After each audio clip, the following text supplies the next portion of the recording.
ये कहानी जैक के बारे में है जो कि पिंडोरा प्लैनेट का रहने वाला है। ये अपनी फैमिली के साथ बहुत खुश होता है जिसमें इसकी बीवी और इसके बच्चे हैं। ये बताता है कि अपने बच्चों के अलावा मैंने 2 बच्चे अडॉप्ट किए हुए हैं, जिनमें से एक मेरे साथी की बेटी है जो कि इसे पैदा करने के बाद मर गई थी। एक और बच्चा है जो कि इंसानों का है, क्योंकि आज से कुछ सालों पहले इंसान इस प्लैनेट पर रहने के लिए आए थे जहाँ ये अब रह रहा है। लेकिन जब वो वापस ज़मीन पर चले गए तो ये बच्चा इधर ही रह गया। तभी से ये मेरे साथ ही रहता है। ये सब बच्चे आपस में खेलते और एक दूसरे का बहुत ख्याल रखते थे। जैक अपने सब बच्चों को सब कुछ सिखाता है, जैसे तीर चलाना, मछलियाँ पकड़ना और भी बहुत कुछ। ये लोग बहुत खुश थे, लेकिन एक रात जैक और उसकी वाइफ ने आसमान पर चमकता हुआ एक सफ़ेद सितारा देखा, जिसके करीब आने पर इन्हें पता चला कि ये इंसानों की स्पेसशिप है और एक बार फिर से इनकी प्यारी दुनिया पर इंसान रहने आ गए हैं। इंसान के स्पेसशिप से निकलने वाली आग से जंगल में आग लग जाती है, जिससे बहुत सारे जानवर मर जाते हैं और बहुत नुकसान होता है। इसके अंदर से इंसान निकलते हैं जो कि बड़े बड़े रोबोट्स के अंदर बैठे हुए थे, और इनकी बहुत बड़ी गाड़ियाँ थीं जो कि रास्ते में आने वाली हर चीज़ को कुचल रही थीं। जबकि जैक और उसकी वाइफ के पास इस तबाही को देखकर रोने के अलावा और कुछ भी नहीं बचा था। पता नहीं इंसान कब इंसान बनेंगे। खैर, अब एक लैब दिखाई जाती है जहाँ एक नीले रंग का इंसान है जो कि बिल्कुल जैक जैसा दिखता है और इसकी फैमिली की शक्ल का है, जो कि बेकाबू होकर उठता है और आसपास के लोगों को मारने लगता है। इसके साथ ही इसको कंट्रोल करते हैं और इसको बताते हैं कि आप कर्नल हैं और आप मर चुके थे। आपको मॉडर्न टेक्नोलॉजी के ज़रिए दोबारा ज़िंदा किया गया है और आपकी बॉडी को इस प्लैनेट के लोगों के जैसे बनाया गया है। आप दिखने में इस प्लैनेट के लोगों जैसे दिखते हैं। आपको फ़िक्र करने की कोई ज़रूरत नहीं। इस तरह बहुत से इंसानों को ऐसी बॉडी दी जाती है जो कि हम इस कर्नल के आसपास देख सकते हैं। दूसरी तरफ जैक और उसके साथी इंसानों को रोकने के लिए उनकी ट्रेन को तबाह कर देते हैं, जिसमें उनके हथियार और खाने पीने का सामान जा रहा होता है। ये लोग खुद उड़ने वाले क्रिएचर्स पर इंसानों के हेलीकॉप्टर को तबाह कर देते हैं और उनका सारा सामान लूट लेते हैं। जब कर्नल को इस सब का पता चलता है तो वो जैक को मारने का प्लान बनाता है, क्योंकि जैक वही नावी लोगों का लीडर था। बेसिकली जैक और उस जैसे दिखने वाले तमाम लोगों को नावी कहा जाता है। ये सब वही लोग हैं जो कि जंगलों में रहते हैं और इन्हीं ने इनकी ट्रेन पर अटैक किया था। लेकिन कर्नल के सीनियर ऑफिसर उन्हें बताते हैं कि हमने जब भी जैक के लिए इस जंगल पर हमला किया है तो वो उड़ने वाले क्रिएचर्स हमारे जहाज़ों को तबाह कर देते हैं। तुम ही हमारी उम्मीद हो जो कुछ कर सकते हो। तो कर्नल जंगल में अपने साथियों के साथ पैदल जाता है, जहाँ पर जैक के बच्चे खेल रहे होते हैं। वो अपनी तरफ इंसानों को आता देखकर अपने फादर को बताते हैं, लेकिन उसी वक्त वो इंसान उन्हें पकड़ लेते हैं और कुछ देर में जैक की वाइफ वहाँ पर पहुँचकर एक इंसान के सर से तीर आर पार कर देती है। दोनों में लड़ाई शुरू हो जाती है। जैक की वाइफ अपने बाकी बच्चों को तो बचा लेती है, लेकिन कर्नल उस बेटे को पकड़ लेता है जो कि इंसानी शक्ल का है। जैक की वाइफ अपने बच्चे को लेकर परेशान ही होती है कि जैक उससे कहता है कि हमें इस जंगल को छोड़कर जाना होगा। मैं यहाँ का लीडर हूँ और कर्नल मेरे पीछे है, क्योंकि जब पहले इंसान यहाँ पर आए थे तब मैंने ही कर्नल को मारा था। अब क्योंकि वो नीले जिस्म का अवतार लेकर दोबारा ज़िंदा हो गया है तो वो मुझे मारना चाहता है। फिर मैं, तुम और हमारी मुकम्मल फैमिली अगर यहाँ से चली जाएगी तो हम अपने कबीले के बाकी लोगों की जान बचा सकते हैं, क्योंकि हमारा पकड़ा हुआ बच्चा जल्द ही हमारी लोकेशन बता देगा कि हम कहाँ रहते हैं और इंसान यहाँ तक पहुँच जाएंगे। जैक की वाइफ जाना तो नहीं चाहती, लेकिन आखिरकार मान जाती है। फिर दूसरी तरफ इंसान जैक के बच्चे पर जुल्म कर रहे होते हैं कि इसके घर का पता लगाएं, लेकिन वो हिम्मत करता है और कुछ भी नहीं बोलता। तब वहाँ पर कर्नल आता है और उन्हें रोकता है कि ये इंसान का बच्चा है, इससे इंसानों की तरह बात करो। वो उससे दोस्ती कर लेता है और उसे बताता है कि मैं तुम्हारा असली फादर हूँ। जब मैं पहले इस दुनिया में आया था तो मैं जानबूझकर तुम्हें यहाँ छोड़कर गया था, क्योंकि मैं तुम्हें अपने साथ नहीं ले जाना चाहता था। लेकिन अब मुझे एहसास हो गया है और मैं तुम्हें अपने साथ ले जाना चाहता हूँ। इस पर वो मासूम बच्चा मान जाता है कि ठीक है, मैं आपको जगह बता दूंगा। और दूसरी तरफ जैक और उसकी फैमिली अब कबीला छोड़कर उड़ने वाले क्रिएचर्स पर बैठकर बहुत दूर चले जाते हैं, जहाँ पर वो अब कुछ रहने की जगह ढूंढ रहे होते हैं। ये लोग पानी के पास रहने वाले नावीस के पास आते हैं और उन्हें कहते हैं कि हमें रहने के लिए जगह दी जाए। जहाँ पर रहने वाले लोग होते तो इसी प्लैनेट के हैं, लेकिन देखने में सब्ज़ रंग के होते हैं। ये पानी वाले नावी शुरू में इनका मजाक उड़ाते हैं कि जैसे इनकी दुम बहुत पतली है, इनके बाजू बहुत पतले हैं और भी बहुत तरह के मजाक। लेकिन तभी वहाँ पर इनका लीडर आ जाता है और कहता है कि तुम जंगल के लोग हो, तुम्हारा यहाँ पानी के पास कोई भी काम नहीं, यहाँ से चले जाओ क्योंकि तुम यहाँ पर सरवाइव नहीं कर सकते। लेकिन जैक उन्हें जवाब देता है कि हम बहुत जल्दी ये सब सीख लेंगे, लेकिन मेरी फैमिली के लिए मुझे आप सबकी ज़रूरत है ताकि मैं इन्हें सलामत रख सकूं। पानी का नावी लीडर मान जाता है और उन्हें रहने की इजाज़त दे देता है। अगले दिन जैक के बच्चों को वहाँ के रहने वाले बच्चे घुमा रहे होते हैं। जैक का बेटा अपने बालों वाली चुटिया वहाँ के एक क्रिएचर से जोड़ता है और तेज़ी से पानी के अंदर तैरने लगता है, जिसकी वजह से वो गिर जाता है और उसे चोट लगती है और सब उस पर हंसने लगते हैं। अगले दिन वहाँ पर मौजूद बच्चे जैक की बेटी को पागल कहते हैं, इसके अलावा उससे बदतमीज़ी करते हैं और उसे तंग करते हैं। तभी वहाँ पर जैक के बाकी बच्चे आ जाते हैं और उस तंग करने वाले बच्चे को मारने लगते हैं। जब इस सारी बात की खबर जैक को लगती है तो जैक अपने बेटों को डांटता है, अपने बेटे से कहता है कि लीडर के बेटे से माफ़ी मांगो।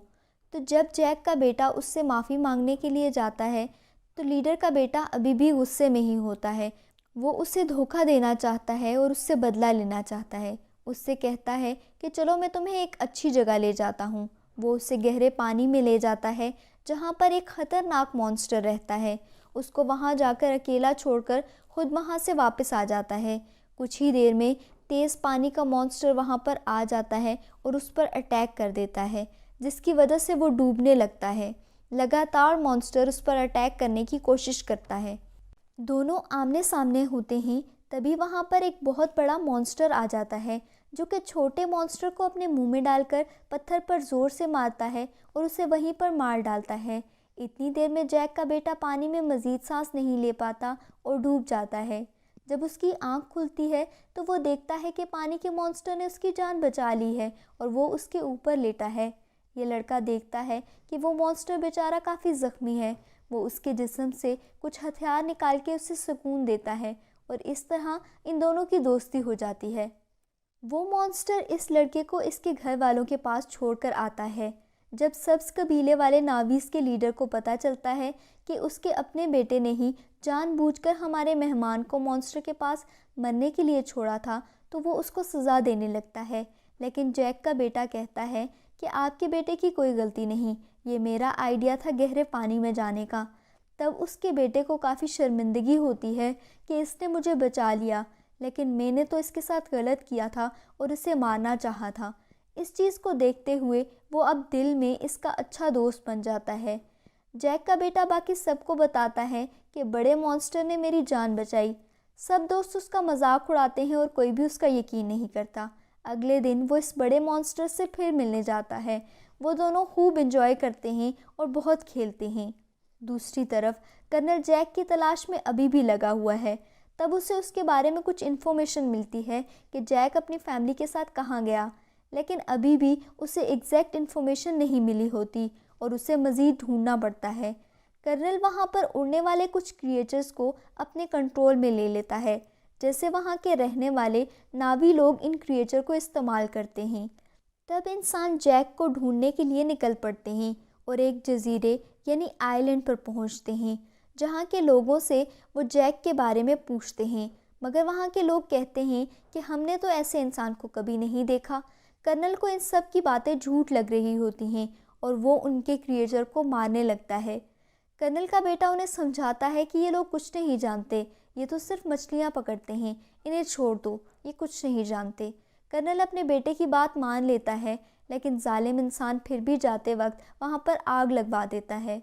इस तरह और भी जगह जाकर मासूम नावी लोगों को मारने लगता है। सबसे बहुत कुछ पूछता है, लेकिन उसे फिर भी जैक के बारे में कुछ भी नहीं पता चलता कि आखिर वो कहाँ है।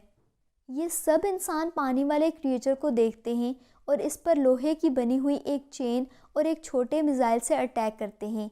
इसके अलावा एक छोटी अल्ट्रासोनिक गन से भी अटैक करते हैं, जिसकी वजह से वो मॉन्स्टर इंसानों पर हमला नहीं कर पाता और बड़ी आसानी से बेचारा मॉन्स्टर इनके हाथों मर जाता है, जिसने इंसानों का कभी कुछ नहीं बिगाड़ा होता। लेकिन वो दर्द में तड़प रहा होता है, चीख रहा होता है और आखिरकार मर जाता है। इसका छोटा सा बच्चा इसके इर्द गिर्द घूमकर इसे आवाज़ें दे रहा होता है और इंसान बड़ी बेशर्मी के साथ खुश होकर तालियां बजाते हैं कि हमारा मिशन कामयाब हो गया। और ये देखकर कर्नल का बेटा काफ़ी तकलीफ़ में होता है, क्योंकि वो इन जानवरों की तकलीफ़ नहीं देख सकता और वो बड़ी मुश्किल से इसे बर्दाश्त कर रहा होता है। तब वो इंसान इस क्रिएचर को पकड़कर ले जाते हैं, इसके मुंह के अंदर ड्रिल मशीन के साथ सुराख करते हैं और उसमें से एक येलो कलर का लिक्विड निकलता है, जो कि एक ऐसा पानी है जिसको जो भी पिएगा उसकी उम्र लंबी हो जाएगी।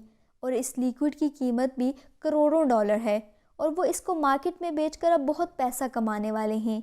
अगले दिन मरे हुए क्रिएचर को जब नाभी लोग देखते हैं तो इसके बाद जैक को बुरा भला कहने लगते हैं कि तुम्हारी वजह से इंसान यहाँ तक पहुँचाए और अब वो इन क्रिएचर्स को मार रहे हैं। फिर ग्रीन नावी का लीडर कहता है कि हम इंसानों का मुकाबला करेंगे और इसके बाद जैक का बेटा इस बड़े मॉन्स्टर से एक बार फिर मिलने जाता है और देखता है कि इसके ऊपर एक एंकर जैसी डिवाइस लगी हुई है और इस डिवाइस ने इस मॉन्स्टर को वहीं पर रोका हुआ है और वो अपनी जगह से नहीं हिल पा रहा, क्योंकि इंसान उस लिक्विड को हासिल करने के लिए और भी मॉन्स्टर को मारने का इरादा रखते थे। और इस बार बारी है जैक के बड़े वाले मॉन्स्टर की, जो कि साइज़ में भी बहुत बड़ा है और इसमें से लिक्विड भी काफ़ी ज़्यादा निकल सकता है। इसलिए इंसान इस मॉन्स्टर को मारना चाहते हैं। इंसान इसकी तरफ बढ़ रहे होते हैं। कर्नल भी वहाँ इसको दूरबीन से देख रहा होता है। जैक और लीडर को पता चल जाता है कि उनके बच्चे खतरे में हैं और वो हथियार उठाकर उनको बचाने के लिए निकल पड़ते हैं। बहुत मुश्किल से बच्चे उस मॉन्स्टर से वो डिवाइस निकालने में कामयाब हो जाते हैं और मॉन्स्टर तैरकर वहाँ से चला जाता है और आखिरकार उसकी जान बच जाती है। लेकिन इंसान फायरिंग करते हुए अब बच्चों के पीछे लग जाते हैं।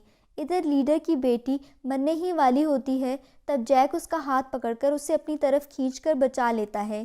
थोड़ी ही देर में इंसान बच्चों को जाल डालकर पकड़ लेते हैं और अपनी शिप के साथ आगे बांध लेते हैं। और कुछ देर के बाद बच्चों के पेरेंट्स भी वहां पर पहुंच जाते हैं और जैक वहां पर देखता है कि कर्नल ने बच्चों को शिप के आगे बांधा हुआ है। कर्नल कहता है कि अगर बच्चों की जान बचाना चाहते हो तो शिप पर तुम्हें अकेले आना होगा। जैक ये करने के लिए तैयार हो जाता है, मगर तभी वहाँ पर जैक के बेटे का दोस्त बड़ा मॉन्स्टर आ जाता है और इस शिप के ऊपर चढ़ जाता है और अपने हाथों और दुम से वहाँ खड़े इंसानों को मारने लगता है और हर तरफ तबाही मचा देता है। ये देखकर जैक और लीडर को भी मौका मिल जाता है और वो भी इंसानों पर हमला कर देते हैं।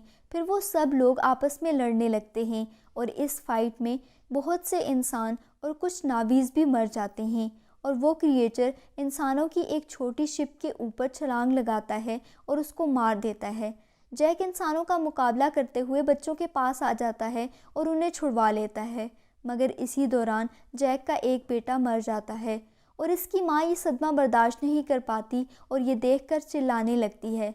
जैक के 2 बच्चे फिर से कर्नल पकड़ लेता है और वो लोग इस बात का इंतज़ार कर रहे होते हैं कि जैक इनको बचाने के लिए आएगा और हम उसको मार देंगे।